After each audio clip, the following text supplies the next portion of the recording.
Merci bandeko balandinyo so ya tindika télévision et sengweza makasi ya rozalana bino na journée ya lelo po tobeta masolo ya politique ndeto mesana robeta ngo mikolo nyonso. En tout cas merci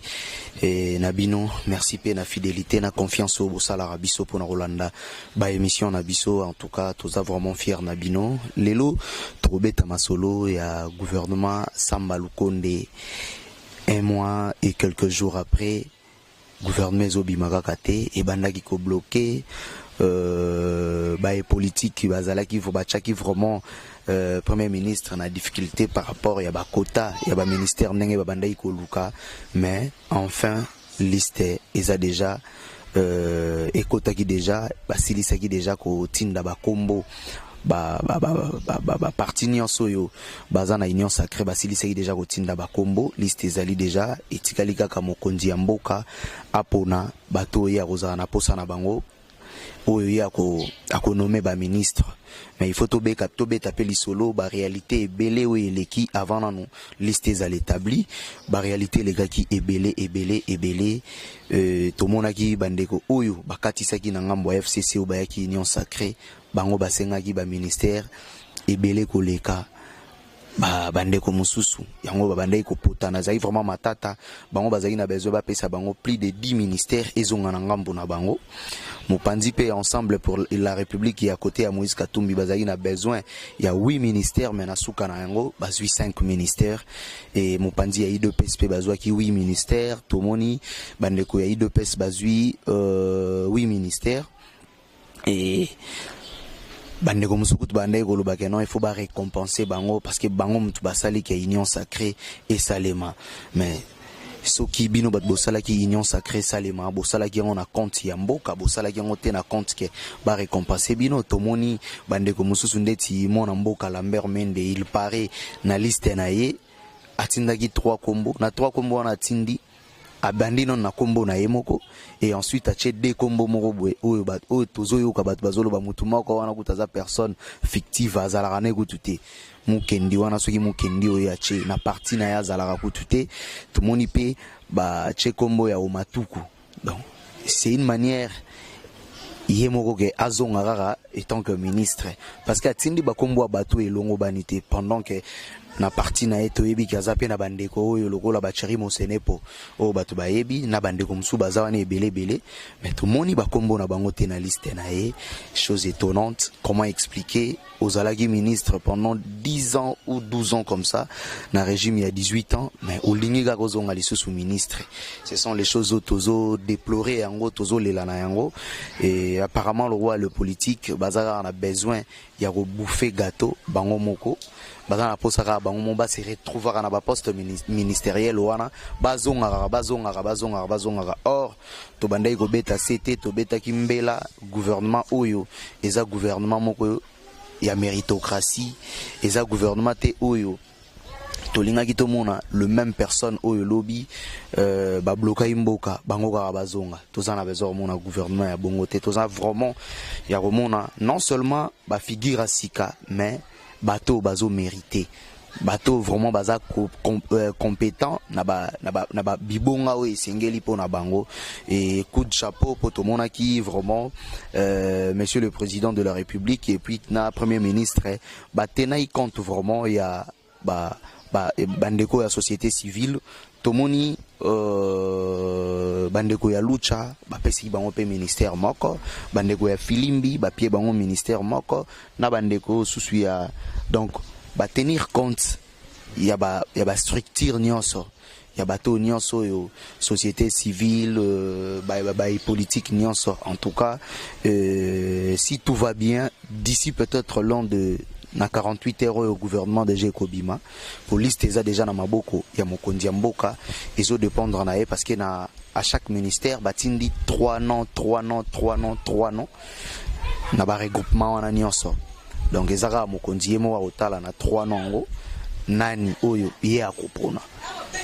parce que bango nyonso déjà si ba kotisa ba liste na bango parce que IDPS à côté de sa liste c'était avant-hier tout le monde a été bandeko ensemble au bandeko umela po ba côté sa liste ba ute au côté sa liste na bango ba to pe ba uta kinga mo FCC ba uti au côté sa liste na bango. Donc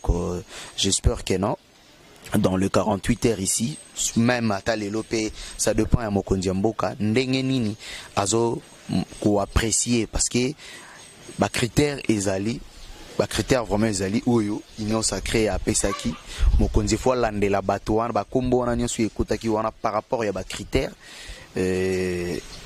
bazana besoin ya bato oyo basala ba détournement te bazana besoin ya bato oyo baza vraiment maboko pembe bazana besoin ya bato oyo bazana ba sanction te bazana besoin ya bato oyo baza vraiment digne bazo mérité et Mokonzi aza na étape oyo ya kotala CV ya moko na moko ya kotala qualité ya moko na moko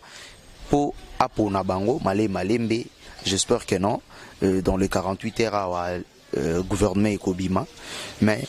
tozobeta c'était na bandeko yo gouvernement bakobima ba oyo bakozo opportunité wana j'espère que malgré belé bakendaki bandako banganga bakendaki kosimba kisima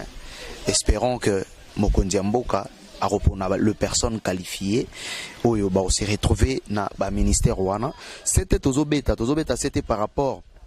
ya bato ba se retrouver wana ba poni au ministre tu as mérité oye na ministère yaka ko innover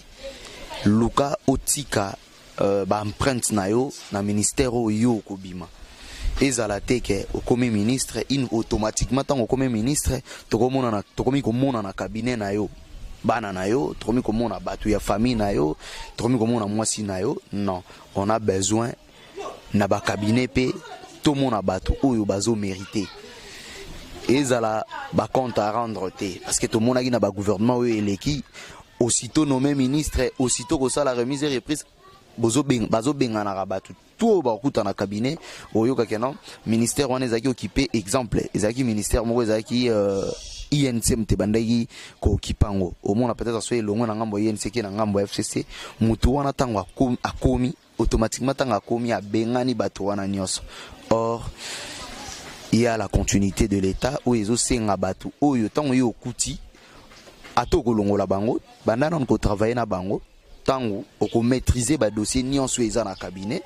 tu pourras aussi changer mais ba changement yango bo tenir compte ya bato baza compétent ezalate bo kende ko épuiser batu na ba parti politique na bino beaucoup komisa ministère lokola parti politique beaucoup komisa ministère lokola église na bino moko boye ke bokika bozuzu batu na bino moko boye non tozana posa ya makambo wana esila tozana posa ba makambo wana ezonga lisusu te na ba gouvernement oyo tozana posa ya komona na mikolo ezali koya et lo mususu ezali likambo ba détournement tomoni ndeko alingete azolela ebele ya ba ministre oyo ba détournaki na ba régime e uti koleka bake ko batama na assemblée nationale babima ba député procureur général de la république azosenga ba lever ba immunité na bango po baleka na justice baya ko justifier ba mes gestion na bango jusqu'à présent na parlement bazo livrer bango te bazo pesa bango te yango wana tozo senga na ministre ya justice wa Robima cette fois-ci misolo mboka eyiba mingi ba détournement sala mingi toza na posa ya komona clair na ba dossier belé o tozo yoka makelele na yango bandeko wana basala comparution na bango normal baya ko justifier soki ezake ba détournaki basongisa misolo ya l'état basala ba pénalité na bango et en sorte bandeko pe ba o bazokota na ba ministère sika ekote ya bango que tozana bango lisu likolo ya lisu pour permettre mes gestion et ça les malisusuté mes gestion et continuité et ezamoko ya mateya o tozana posa ya kopesa bandeko oyo barobima ba ministre bozala ba ministre kaka ya ba famille na binoté ya ba parti politique na binoté bozala ba ministre ya république ministre ya république azawana pona kotala besoin ya population pona kotala intérêt ya mboka tomoni ba ministre ebele o bazalaki ya cash soki liste IDPS umelaki po ebima bazalaki na posa bazonga mais pona kozonga lisusu na gouvernement mais bako évaluer bino bosala ki musala ndenge nini. Tozomona pe INC wazolela ba ministère na eza réduit. C'est tout à fait normal. Union sacrée a réuni batu ebele tout autour na bango. Yango moni bakaboli ba ministère wana de manière équitable pour et permettre batu nyonso oyo baye na union sacrée bazwa part ya responsabilité ezalaka kate ke non IDPS ou bien INC bien peut perdre bajira ki bango moko non. Union sacrée et sangisi batu tout pour permettre musala et salema na ndenge elongo bani. Donc bande ko balandi Matéa ou tozanango besoin cette fois-ci eza Matéa oyo ta changement de mentalité, il y a bonne conduite. Congolais ceux qui ba nommé o moins excès des ailes oko maramingi na ba ministère ango na ba ministre ango moins excès des ailes oko maramingi. To mona yi mokonzi mboka tango après taki serment comme président mboko yo akenda ko signaler ba bien naé na l'état que non nga nazana eloko boye eloko songolo toko senga na ba ministre nyonso bazo kota ezala même démarche. Ministre akoti a signalé ba bien naé que na kotaki nazalaki na 2 mapango nazalaki peut-être na 3 véhicules nazalaki peut-être na immeuble na nga moko boye o signaler yango pour permettre tango bakobima tozala na facilité ya koyeba bapiemboka to bapiemboka te parce que tout moni ezana ba gouvernement msou ebima ki oyoka be premier ministre mobwe abima soki na 100 combien de maisons toyoka ba premier ministre mususu babima na ba université okota ko zalaka même pas ta na école etango obimi na université toyo mona ba ministre mususu abimi azata na 8 école metanga kota ki na gouvernement azaki na lokote to moni ba premier ministre mususu tanga zo kota na fonction azalaki locateur metango abimi akomi na ba immeuble. Donc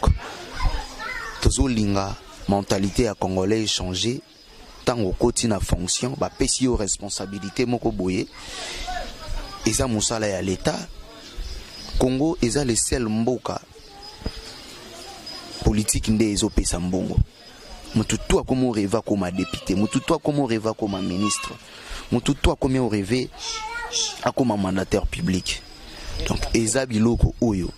bato balingi ko se faire de l'argent facile par rapport à ba magui ba trafic oyo ezoleka na ba ministère wana eza marambo ya kotelemela eza marambo ya kolobelango vraiment namona ki mokonzi ya mboka aye na système moko ya équipement bo ya suivi ou ezolandelaka ba maramnenge ezosalema IGFP azawana azotala bango au côté en fonction maramunyo sur sala boye ba ke IGF azali souci eza makasi tozana posa IGF na ba rapport nyonso asalaki ba permettre justice ça musala nango bato wana nyonso baza cité ba kende go répondre na justice pour permettre état des droits ils ala vraiment effective etika la slogan te pour na ba dossier mususu to komi komona lokola moi kilo na ba dossier yango ba dossier mususu omona moi rapidité nango esalemi dossier mususu omona ekende malembe tozana besoin ya ba dossier lokola ya ba bukanga lonzo wana tozala n'éclaircissement. On nous apprend ici que le secrétaire général y a projet wana moyen s'est présenté na justice ezate pour aza député. Il a fallu lever ba immunité na mais jusqu'à présent depuis procureur général de la République azok tinda mikanda pour na bato wana ba lever ba immunité na bango ba répondre à la justice. Solution ezomona na te en tout cas mboka oyo tozana besoin ya bomoto ya sika tozana besoin ya mentalité ya sika toza vraiment na bosenga ya mutu morote na justice azala likolo ya mutu mosusu. Tous en a besoin de justice vraiment ezala ndenge logo nango ezala ndenge la sarabiso justice ezala équitable, équilibré. Donc il faut bandeko wana ba se présenter na justice, ba répondre et permettre que bato bazo ya sika oyo bazala déjà mato ya robenda que soki bakosami na misolo ya mboka. Donc sort na bango ekoyebana. En tout cas ezala ki bongo makanisi ya tongo ya lelo et soki gouvernement bimi tokozonga lisu na makanisi wana pona kolakisa bandeko yo bazui responsabilité que mboka pesi bino chance beau travailler na souci ya mboka, beau travailler pour beau servir mboka et non beau servir d'individu. Et otokomi goyoga déjà ba te belé calcul na bango ezaki 2023. Donc nabima ministre pour na préparer nini na rozala eli peut-être député na 2023. Donc yo lieu au préparer na 2023 bilan no rozala nini vis-à-vis na population, est-ce que na travailler qui na compte la population, tout na travailler qui na compte nangai moko. Donc c'est un peu ça. Tant bobo s'évaluer, beau s'évaluera à que non, ou ça l'évaluation par rapport na yo, na partie na yo. Pour le l'autre moment mon ministre 10% ya salaire nde to bandeko mona ba bandeko mususu à l'exemple ya Frank Diongo Diomindonga la ba umela ki vraiment na prison ba parti na bango fonctionner ki ba parti na bango fonctionner ki to longola na no ba mentalité wana ya ko servir ba parti politique tant comme ministre aux ministre ya parti politique té aux ministre ya Congo. Donc il faut servir nation. 10% au botin na ba parti na bino ya ba salaire na bino, ceux qui besoin 10% on a peu on a service ya population et aux malamu les alara raté que non mbongwe kendaka na ba parti au lieu que population pas se retrouver. En tout cas ba ministre bazoya touroyo nazo beta vraiment c'était papa maman ba nommé au ministre mboke zotale la bino parce que le pays va très mal. Le pays va très très mal. Mboke zotale la bino ndenge mboke zotale la bino toko évaluer bino kala mingité. Boyoka ki nde mokonzi mboka lobaki keno ane oyo eza ane ya misala bandi. Parce que anangwa misala bandi yo zui chance ya robima ministre pour servir mboka na yo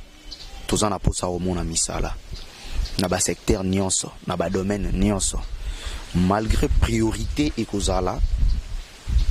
mais to comprendre que volonté ya osale la mboka ezalaki.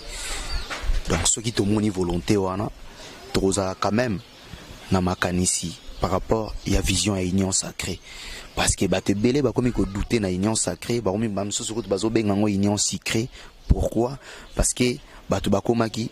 nga il faut ba récompenser nga il faut ka anabima ministre. Or bachaki mboka musika bachaki mboka na arrière plan. Or olevo chamboka liboso ya nyonso. Donc nde bapesi ebongo sala osala pona mboka osala pona ba congolais osala pona yo moko na mwasi na bana te. Donc eza kibomo to sika o to lingi et ya na mboka. Et je vais aussi interpeller bandeko ba député ou comment nango cop au postuler députation nationale provinciale et puis au Tchelibaya na Sénat au bimi bisika wana nyonso ekomi na national yo moko provincial mwasi na yo Sénat otindi mwana na yo. En tout cas intérêt mboka place wana ezate tozana besoin marambo yo et que vous allez intérêt mboka. En tout cas bandeko balandi bino bat bolanda ki biso merci vraiment makasi matondi mingi na bino na ndenge bomesana Holanda biso. Merci na bao pena no ba s'abonner te bo s'abonner na tindika télévision bo zala jamais on déci. Merci na mwana mboka Rifin Kisombe na Papi Kelly bango bazocha makanisi na bango misolo na bango tout le jour pour na ko multiplier ba effort po tindika télévision essaye la bino musala ndenge longo bani. En tout cas soki ezana ba remarque ou bien ezana ba suggestion ba numéro na biso ba coordonnées na biso ezali wana to solola nde to solola kaka et ko permettre biso to évoluer to sala ba échange oyo et koya na nini mon positif tout ça ba échangement te que non ya kofinga ba échange oyo ezala tango critiquer pe proposer pour biso lingaka tango critique na yo et komi ozo proposer pe makanisi oyo eko permettre mosala ekende liboso. En tout cas to komi vraiment na suka ya makanisi na biso ya journée ya lelo. Merci mingi na bino et merci pe na bino équipe mobimba ya tindika télévision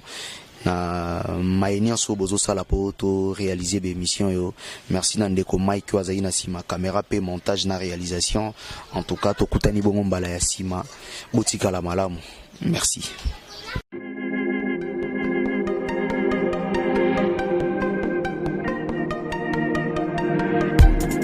Après 25 ans d'expérience, eh oui, de 1995 jusqu'à ce jour, Elton Store, l'unique shop congolais de Londres, la Grande-Bretagne, il est Londres, et ça la fierté à la communauté nabiso, et surtout, il y a un homme d'affaires congolais sérieux dans la diaspora. Oh yes. C'est créé Elton Store et Zali Kakamoko, le sérieux, à quel na service qui toko na ba client na ye. Avec ma produit où il y a première classe, il y a qualité supérieure. Oh, il y a ma bombe à Eden Store. Oh yes, mon climat bimbe yeba. Ma maman à Londres va confirmer. Eden Store, c'est le berceau des produits cosmétiques. Il y a solo produits originaux. Et yes, les alipes perso, il y a produits alimentaires, naturels et organiques. Au travers de nos produits cosmétiques, Eden Store détient le secret ya solo oya poso ya mama mwasi kitoko, poso ya mwasi penza basali kolula, poso ya mwasi mobala kotala ye alemba te, poso soko tamboli masanga sima. Eh oui, yango nde baproduit ezotekama na kati ya Eden Store. Na baproduit alimentaire oya Eden Store, yango nde secret ya cuisine ya mama congolaise. Eh oui, nyonso kosepelisa mobali na yo ezali pondu, matembele, ngai, ndole, fumbwa, ndunda, bilembwe, oyo nyonso penza oyo kobonga pona cuisine na yo ezali. Oh yes. Olingi mobali na yo asepela na yo libela na libela. Olingi mobali na yo atalaka yo lokola mwasi azali kolula sika. Oh yes, olingi mobali na asisa biloko nyonso otielaka ye na mesa. Secret ezali kaka moko, Eden Store.